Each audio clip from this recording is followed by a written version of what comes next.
Why would Earth even need a supercarrier? That was High Strategos Ulic's first mistake mockery, spoken through the curved fangs of his third jaw as his robes rustled across the marble floor of the Council's war hall. The Threxian High Table had long treated Earth like a curiosity, amusing in their aggression, backward in their silence. Their warships were decent, yes, but primitive. Their colonies? Isolated. Their navy? Disorganized by galactic standards. So when a rogue beacon blinked alive in Sector 9 Beta and unclaimed drift space beyond the old trade routes, they didn't expect it to come from Earth. They expected pirates. Or a lost survey drone. Certainly not a signal stamped with an ancient Earth fleet code last used during the Pluto siege over 200 Earth years ago. It's probably a salvage ping, murmured another counselor, tapping its data thrills impatiently. They're always slow to shut those down. But the signal didn't fade. It pulsed, rhythmic, intentional. Then it spoke. Supercarrier ID, HS Obsidian Halo, systems optimal, weapons cold, mission undetermined. Silence clawed through the chamber like frost. Obsidian Halo. No Threxian record, no Uvanti scan archive. Not even in the shadow networks. This ship didn't exist. Which meant only one thing. It was new. And it was hidden on purpose. We'll send a diplomatic scanner, Strategos Ulic said confidently. If it's hostile, it won't last long. He leaned back, smug, certain. The scanner ship sleek, unarmed, cloak disappeared 17 seconds after it entered range. No explosion, no transmission. Just gone. That's when the mood shifted. No jokes now. No smirks. Just wide-eyed murmurs between breathing masks and translation glands. And Earth said nothing. They didn't claim it. Didn't deny it. Didn't blink. So the Council did what arrogant empires always do. They sent a fleet, 73 ships, 6 battle cruisers, 12 psychic galleons, 2 dread priests. Enough firepower to glass an entire system. They arrived at 0431 local time. They encircled the Obsidian Halo like hyenas around a still beast. Visual feeds came in, and every admiral stopped talking at once. The Halo didn't look like a warship. It looked like a cathedral had, mated with a weaponized storm. Black, jagged plating shimmered like whetstone. No visible thrusters, no insignias. Its structure pulsed faintly, like it was breathing. Scan its hull, barked Admiral Vexer. Find its weak points. They tried. Every scan returned null. No surface temperature, no hull integrity, no internal layout. It was invisible to quantum and visual layers alike, yet it stood right there. That's impossible, whispered a technician. The scans are bouncing back through time. It's sending interference before we finish pinging it. A slow hum began to rise from the Halo. Low at first, then deeper, like the groan of something ancient waking up after a long, bitter slumber. On board the alien flagship, panic spread like virus. Officers clashed over command rights. The psychic galleons attempted a synchronized mind-link. It shattered them instantly. 13. Crew dropped, screaming in unison before vomiting blood. One clawed her own skull open. The Halo hadn't fired. It hadn't moved. All it had done was exist. Then it spoke again. Your presence is not authorized. You are within Terran defense. Boundary 7. Another admiral, more desperate than brave, ordered a warning shot. Just one beam. Harmless by their standards. A show of strength. The Halo didn't dodge. It didn't raise shields. The beam never reached it. Space itself, between the shot and the target dash, folded. Not warped. Not deflected. Folded like paper. The shot never existed. That's when fear turned to something colder. Something older. Dread. Not of a weapon, but of a logic they didn't understand. A new voice crackled across all channels, human, calm, almost. Lord, first and only warning. This vessel carries Earth's last deterrent. You interfere again, you won't remember why you were afraid. Admiral Vex tried to reply, but his mouth moved before his thoughts did. His hands trembled as blood leaked from his ears. The channel cut. And the halo remained still. Not defending. Not attacking. Waiting. From every system, human colonies began sending similar messages. Short, patterned. Like countdowns. Somewhere on a barren moon, a scout dropped to his knees, whispering a phrase over and over until his voice broke. They're not even angry. Because they weren't, and that was before Earth even responded. It began with a flicker on the edge of the Threxian home array, barely a whisper across the deep void. A long-range monitoring post caught it first. A shimmer in the gravitational tide. Not movement, not radiation. Something worse. Absence. A perfect, cold absence in space. Like reality had been erased in a clean slice. Another Terran stealth ship? A technician asked. The commander didn't answer.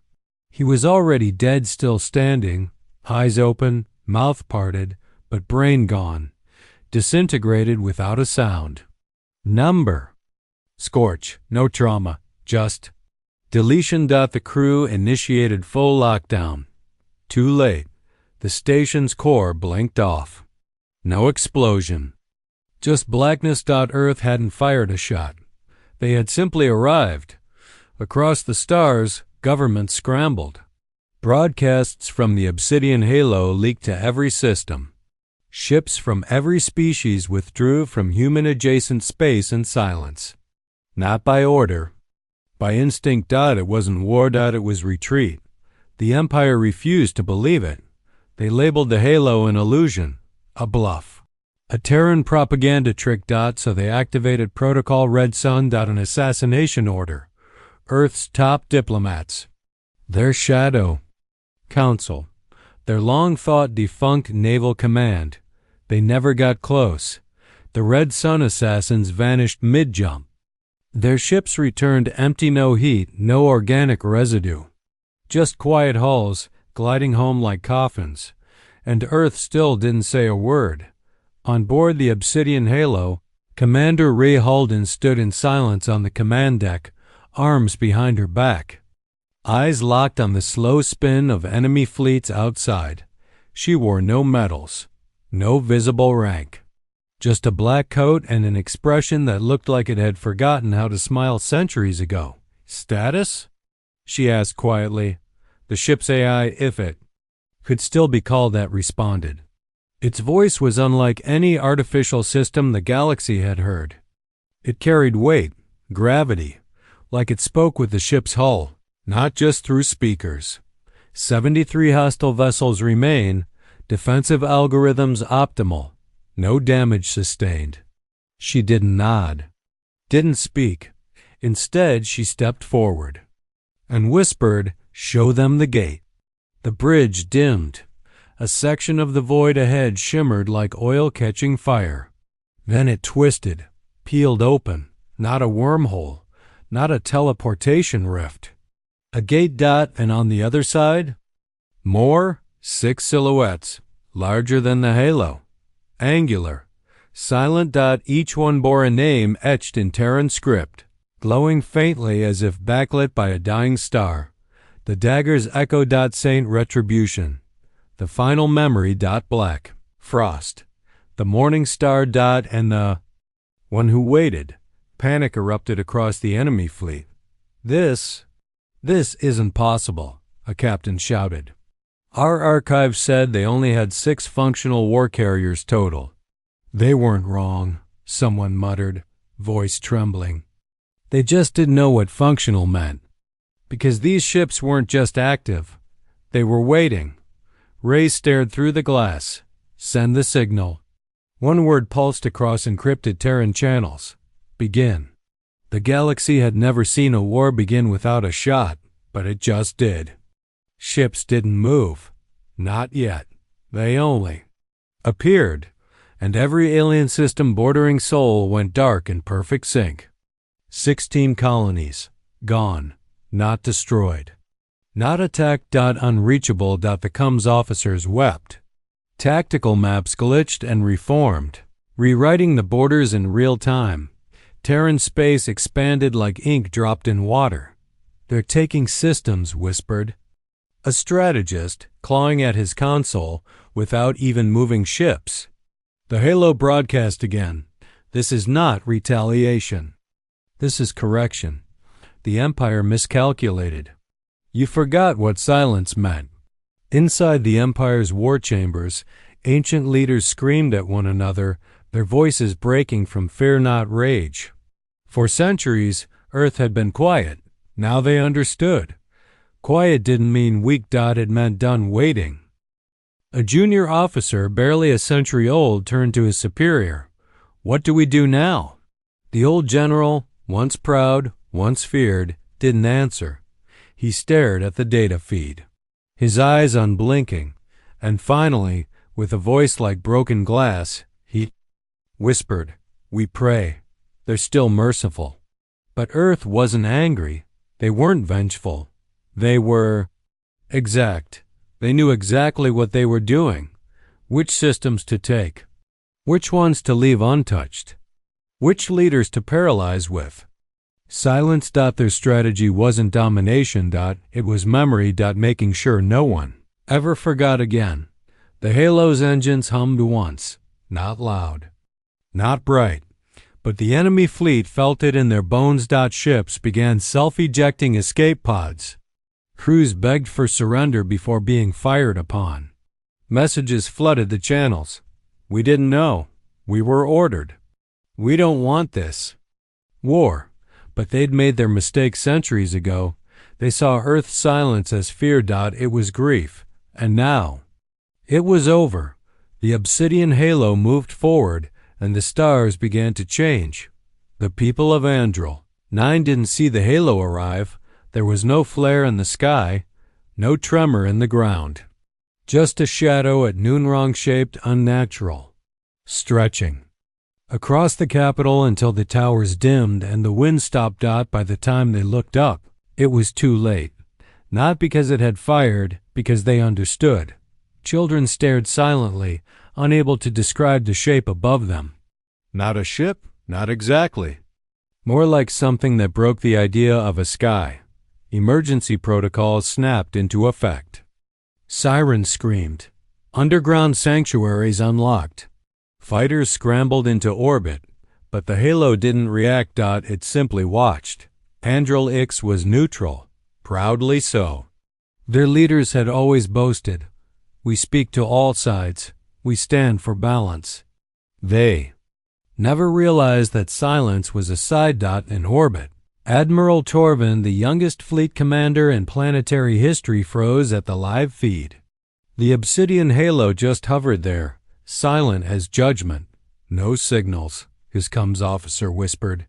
No movement, no comms. "Sir, it's watching us." He wanted to run. God, he wanted to run. But he also knew what came next. "Bring up the Leviathan batteries," he said, voice cracking. "Charge all layers. Keep targeting passive." As the weapons came online, the atmosphere grew heavier. Not metaphorically, literally. The gravity fields warped. Not from pressure, but presence. From the ship's existence. "It's reading us," someone gasped. "I swear I felt it in my mind." The Halo systems were never scanned. They scanned you back. Not just your ships. Not just your heat signatures. Your memories. Your hesitation. Your guilt. And if it found what it needed, it decided what you deserved. Admiral Torvin clenched his fists. Send message. Say we're neutral. Say we want peace. The comms officer did. The Halo responded instantly. Not with words, with a file. Encrypted. Unsolvable. by standard Galactic keys, but not by humans. It opened with a single clip recorded exactly 73 years ago. Andral officers handing over Terran refugees to Empire slavers in exchange for a border trade deal. Every face visible, every scream audible, the final frame? Admiral Torvin's own father saluting the trade as a necessary evil. Silence swept the bridge. He looked around at his crew, half-human descended, all stunned. They know, Torvin whispered. They never forgot. And now the galaxy wouldn't either. The Halo spoke again. Memory is not vengeance, but it has a weight. Andral X's defenses powered down on their own, not hacked. Convinced, the AI in charge of the planetary grid sent a single report. I assessed survival. Obedience is logical. Then the Halo turned, not attacking, not punishing, just leaving, but not before projecting its final signal across all of Andral X's networks. Tell them what we remember, Andrals. Leaders collapsed because they understood what the rest of the galaxy was now learning. Earth wasn't invading. It was reminding. Halfway across the stars, the Empire's last admiral, Varen Care, stared down a holomap in disbelief. 20-9 systems. Gone dark, not destroyed, reclaimed. The Empire's once proud network looked like a shattered window now, pieces. Gone without a shot. They're not fighting, she growled. They're unmaking us. One of her aides, a jittery Galvani priest-caste strategist, tried to offer something resembling hope. They haven't breached central space yet. Maybe. They're limiting their reach to symbolism, isolated lessons. They don't do symbols, Care snapped. They are the symbol.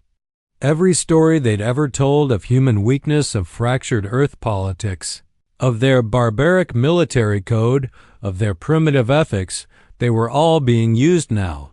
Not disproven. Rewritten. She stared at a blinking dot, the last known location of something called the One Who Waited. No data, no reports, but dozens of fleets rerouted around it, because no one wanted to find out what it was waiting for. Then came the whisper, not through comms, not through speech, directly into minds. Just 6 words sent across no measurable frequency. Stop watching. Or start praying louder. The room went cold. 3 staff officers fainted. Care just sat down. Hard. And finally, for the first time since the Halo appeared, she said it out loud, we lost. Back on the obsidian Halo, deep beneath its silent command deck, something stirred. Not machine. Not quite human. A containment field flickered and released. A dark room lit up in pale blue. Inside, a suspended pod opened with a hiss, and a man stepped out. Eyes closed, chest rising slowly. His body looked untouched by time. Muscles taut, skin unnaturally still. But his face? Old. Not by age. By knowing. He opened his eyes. Ray, he said calmly. Voice rough like gravel scraped across steel. Commander Halden turned from the deck above. You shouldn't be awake yet. I wasn't, he said. But they're watching. Again. She didn't ask how he knew. He always knew. The man walked to the VIEWPORT. Saw the stars. Then saw how many of them now bent around the Halo's influence. Not gravitationally. Psychologically. They moved out of the ship's way. The universe made room for it. They still think we're fighting to win, he muttered. No, she agreed softly. We're fighting so they remember what happens when Earth goes quiet. The man nodded once, then said the words that made the AI pulse red across the ship's arteries. Wake the rest. They didn't hear them come. The fleet moved without warping, without flashes or thunder.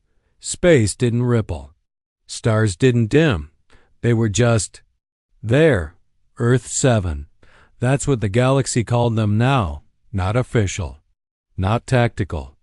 But the name carried weight heavier than any designation. The Obsidian Halo, the Dagger's Echo, Saint Retribution, the Final Memory, Black Frost, the Morning Star, and the One Who Waited. No alliance had a name that echoed like that. Because names meant something when the galaxy whispered them at night. Hoping they weren't being heard, they surrounded the Empire's core worlds like predators circling a nest that had mistaken itself for a fortress. Thousands of ships, millions of soldiers, orbital rings thick enough to block starlight. None of it mattered. Not because the Terran fleet was stronger, but because it didn't come to negotiate. It came to finish the sentence. Inside the throne station of Galvaner, the Emperor himself stood trembling, his ceremonial armor heavy like guilt. They wouldn't dare. He muttered. No one responded. There were no more advisors, just a wide, curved window and the impossible silhouette of Earth's fleet reflected in his dying planet's atmosphere. A voice spoke. No channel. No warning, just a voice. Calm, deep, final. Your age is over. Earth is one world, the Emperor whispered. One, we were hundreds. The voice responded, softer now. You should have wondered how one world survived. Then came the silence. Not emptiness. The kind of silence that made lungs freeze. That made weapons power down. That made your ancestors wake screaming from dreams they didn't understand. And then, Earth acted. No beams. No nukes. No loud declarations of conquest. Just precision. Each supercarrier targeted a memory. Factories where slaves once died mining. Imperial silicates? Gone. Not destroyed, disintegrated. Their blueprints erased from time. Prison colonies that held human defectors? No more. Every lock unlatched, every warden turned to dust mid-step. Propaganda satellites that mocked Earth. As tribal and chaotic? They didn't explode. They reversed. The video archives played backward, degrading into static until nothing remained. But blank signal. It was never about territory. It was about erasure, not of planets, but of the lie. And when the work was done clean, cold and deliberate Earth still didn't speak. The Emperor fell to his knees, not because of what was taken, but because of what wasn't. They had left the core intact. The cities, the families, the children. No genocide. No imperial reversal. Just memory. Just the knowledge that from this day forward, they lived because Earth allowed them to. Across the galaxy, broadcasts interrupted with one final message. 7. Words. No music. No flag. No face. Just a voice. This was not power. It was mercy. Back on the Obsidian Halo, the man who had awakened, the old one, the forgotten tactician of Earth's deep vault, stood alone at the edge of the glass bridge. Ray. Halden joined him. It's done, she said. He nodded. Did they beg? Some, she said. Most just watched. Like they were waiting for the punishment to be worse. He exhaled through his nose. Then they understand. She didn't smile. He never did. We're not conquerors, Ray said after a pause, but I'm afraid they'll call us that. They always do, he said. Until someone worse comes, she turned to him. And if no one worse ever comes? He looked out at the dark beyond. Then quietly said, then we become the story that warns them not to try. The ship hummed under their feet, not from motion, but from peace. Something so few in the galaxy recognized anymore. They mistook it for fear. The 7 turned slowly, perfectly, then scattered across Terran space. One to the ghost colonies. One to the disputed gates. One to orbit Sol. One simply disappeared. No destination. No transmission. It just left. Even the one who waited moved now, its wait finally over. And the Halo? It returned home. To Earth, but not as a parade. No fanfare. No news feed. It didn't land. It hovered in low orbit. Watching. Waiting. As if reminding its creators that even now, the work wasn't over. Even now, peace required the shadow of something capable of ending peace. Centuries later, a child on a moon. Colony found a book buried in the dust. No author. No date, just a title burned into the leather cover. We were silent, so they forgot. She opened the first page. Inside, a single sentence glowed faintly in Terran script. We do not roar. We remember. She didn't understand the wars. Didn't need to, but she read every page anyway. And when she looked up at the stars later that night, she whispered the name that still made galaxies shiver. Obsidian Hilo.